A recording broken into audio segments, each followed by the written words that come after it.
नमस्ते दोस्तों, आज हम बात करेंगे एक बहुत ही जरूरी सवाल की। क्या हमारा पैसा और शेयर्स सुरक्षित है अगर कभी जीरोधा, अपस्टॉक्स, ग्रोवियो या IND मनी जैसे ब्रोकर एप्स स्कैम कर दें या शट डाउन हो जाएं? आखिर डीमैट अकाउंट कितना मदद करता है और कहां-कहां रिस्क है?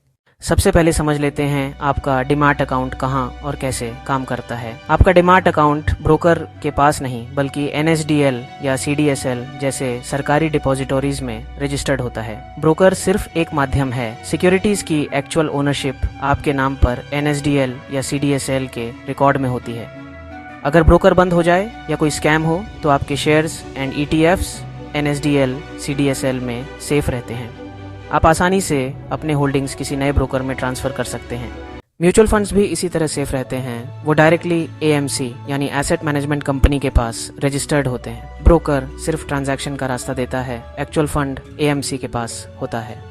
अब सबसे जरूरी ट्रेडिंग अकाउंट में पड़ा कैश बैलेंस, यही सबसे बड़ा रिस्क होता है। ब्रोकर क्लाइंट फंड्स को अलग अकाउंट में रखते हैं सेबी के रूल्स के मुताबिक ताकि मिसयूज न हो सके। लेकिन अगर कभी ब्रोकर डिफॉल्ट हो जाए तो आपके कैश के लिए सेबी ने इन्वेस्टर प्रोटेक्शन फंड IPF रखा है। इसमें कॉम्पेंसेशन मिलता है। NSE के केसेस में मैक्सिमम 35 लाख प्रति इन्वेस्टर, BSE में अप टू 15 लाख। कॉम्पेंसेशन के लिए आपको सेबी या रेलेवेंट एक्सचेंज को क्लेम करना होता है, यूजुअली 3 साल के अंदर। Detailed process NSE BSE website पर मिल जाता है।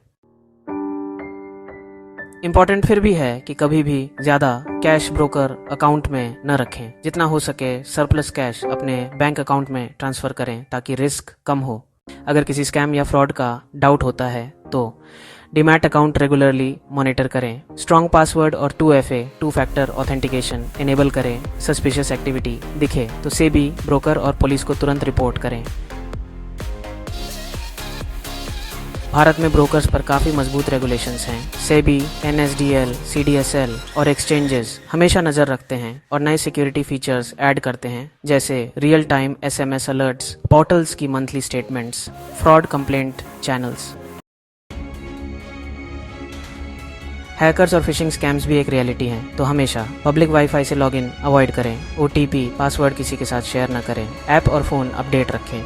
नतीजा ये निकलता है, स्टॉक्स ETFs डीमैट में पूरी तरह सेफ हैं। म्यूचुअल फंड्स AMC में सेफ, ब्रोकर अकाउंट में कैश लिमिटेड सेफ है IPF कवर तक। सरप्लस कैश हमेशा बैंक अकाउंट में रखें। रेगुलरली अकाउंट मॉनिटरिंग और साइबर सेफ्टी फॉलो करें। तो दोस्तों, इन्वेस्ट करना सेफ है, बस थोड़ा ध्यान, सतर्कता और सही जानकारी जरूरी है। ब्रोकर ऐप भले ही कोई भी हो, डीमैट और रेगुलेटरी सिस्टम आपके पास है।